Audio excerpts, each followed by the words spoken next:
we still read occasionally these journalistic accounts, and really annoys me as a former war correspondent, also as student of the history of war, who talk about Russian human wave attacks and so-called meat attacks.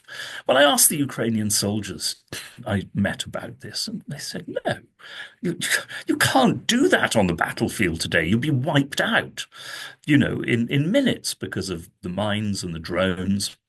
And they said, no, what happens is, I mean, initially at the very start, maybe yes, but talking about what's been going on in the Donbass for the past year, what the Russians do is they bombard with artillery. They will, you know, identify a Ukrainian position and they will shell it and shell it and shell it, like in the First World War, for days or weeks. And then when they think the Ukraine, as these Ukrainian soldiers said, when they think we're all dead or wounded or stunned, they will send forward a small patrol, um, sometimes on motorbikes actually, through what they hope is a cleared corridor to seize the position.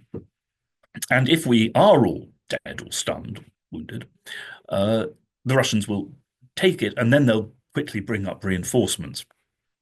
The Ukrainians said most of the time the Russians blow themselves up on mines or are picked off by drones um, or are shot down, the few who do get through, and then they turn back. And then the Russians go back to bombarding again and again.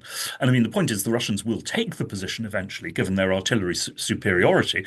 But as we see, I mean, it takes them months, just like in the First World War, months and months to capture insignificant villages in the Donbass.